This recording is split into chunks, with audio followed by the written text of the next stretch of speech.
If there is one punch that separates good boxers from great ones, it is the jab.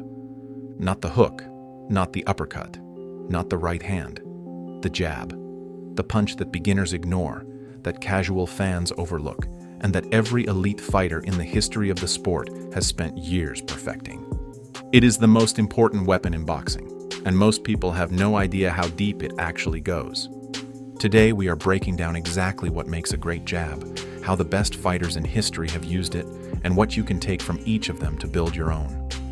Let's get into it. Welcome back to the Fight Archive. The jab. Why it matters more than you think. Before we get into the fighters, let's establish something important. The jab is not just a punch. It is a tool that does multiple things at the same time. And understanding all of those functions is what separates fighters who use it well from fighters who use it at an elite level. A jab measures distance.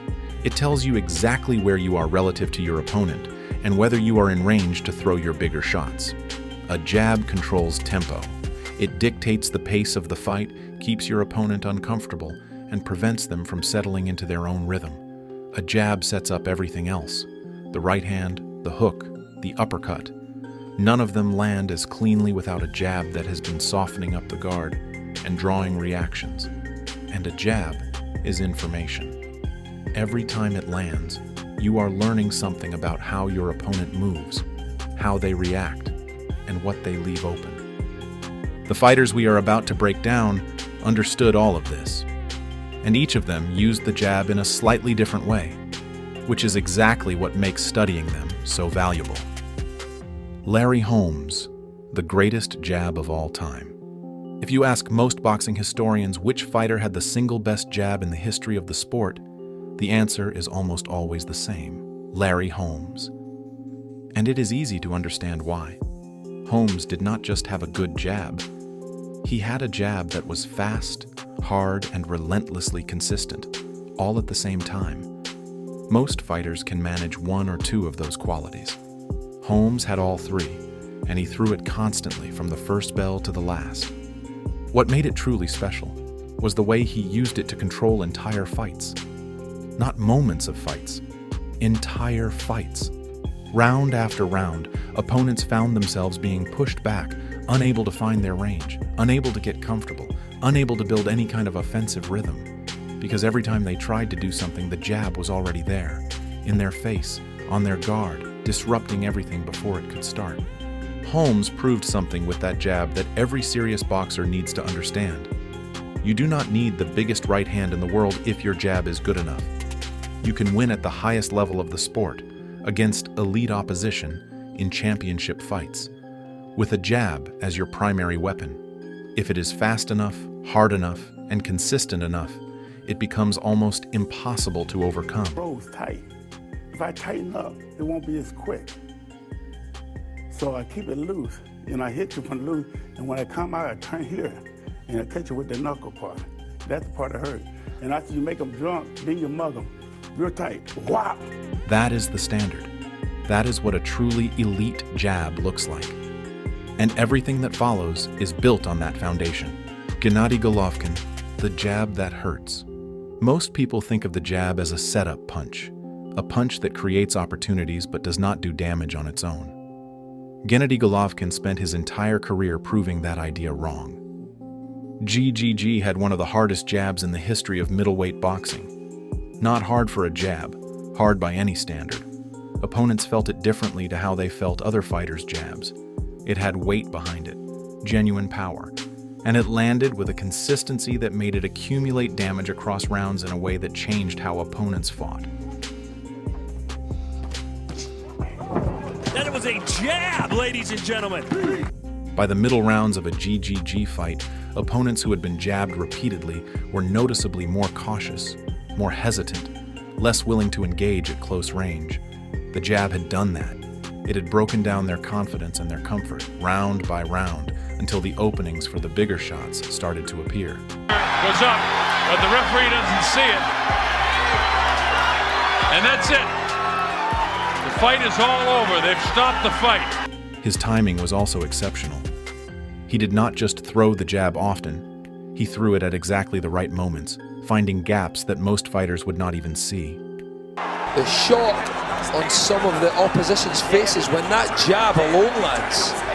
That combination of power and timing made his jab one of the most damaging in the sport, and proved once and for all that the jab can be a fight-ending weapon in its own right. Floyd Mayweather, the smartest jab in boxing. Floyd Mayweather did not have the hardest jab. He did not have the fastest jab. But he had arguably the smartest jab, and at the level he operated, that was more than enough. Mayweather used the jab primarily as a measuring and controlling tool. He threw it to establish distance, to feel out where his opponent was, and to control the tempo of the fight. Every jab he threw gave him information. How did his opponent react? Did they counter? Did they move? Did they try to slip inside? That information told him exactly what was coming next and how to position himself for it. First American, by the way, to defeat. Said in this fight, I have everything to... What you can take from Mayweather is the idea that the jab does not always need to be a power shot.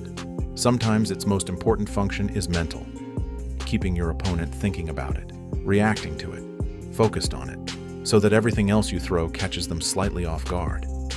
The jab as a distraction, as a tempo setter, as a control mechanism. Used at that level of intelligence, it becomes one of the most sophisticated tools in boxing. Muhammad Ali, speed and movement.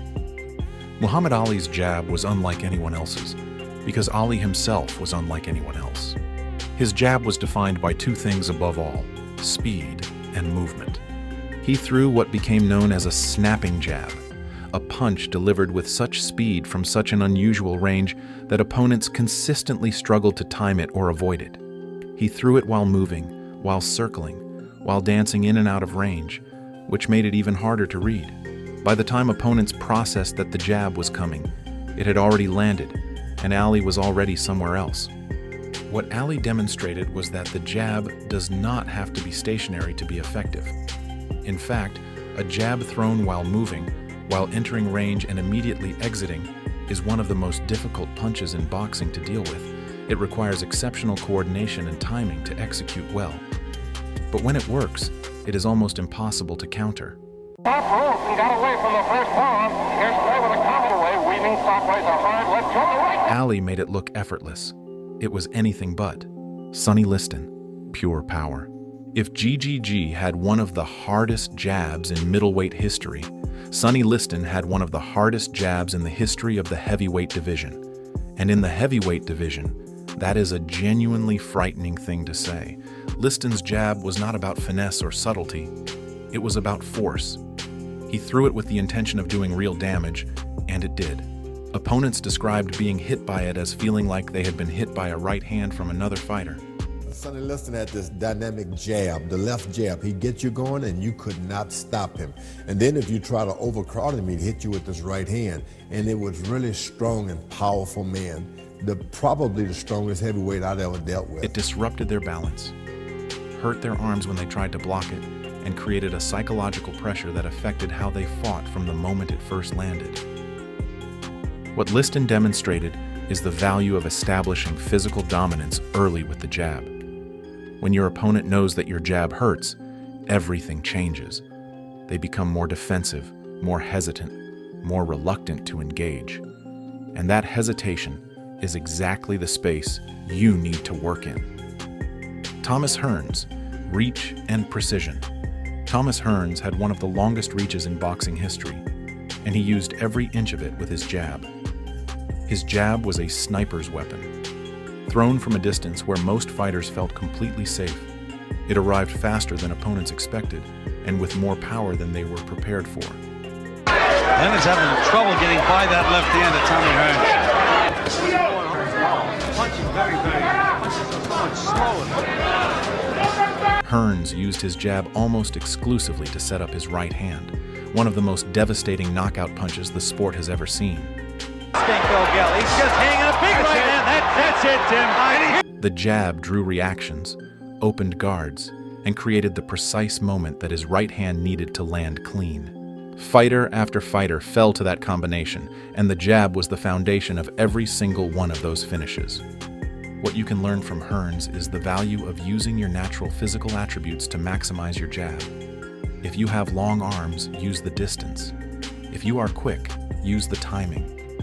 The jab should be built around what you naturally have. And Hearns did that better than almost anyone. Errol Spence, Terrence Crawford, and Shakur Stevenson, the modern jab. The three best jabbers in the modern era each use it differently, and together they show just how versatile the punch can be. Errol Spence uses his jab as a pressure tool. He throws it constantly, in high volume, to walk opponents down and keep them on the back foot. Sometimes three.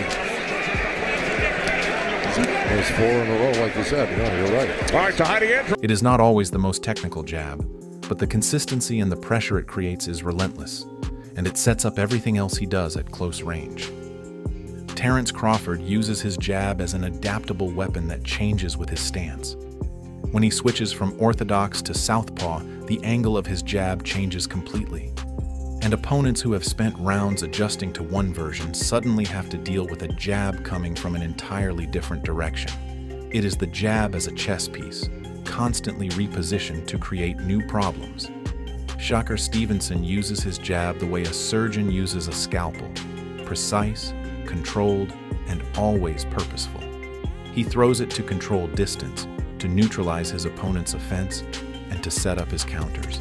Every jab has a reason behind it. With the superior hand speed, overall skill, foot speed, he's the better boxer.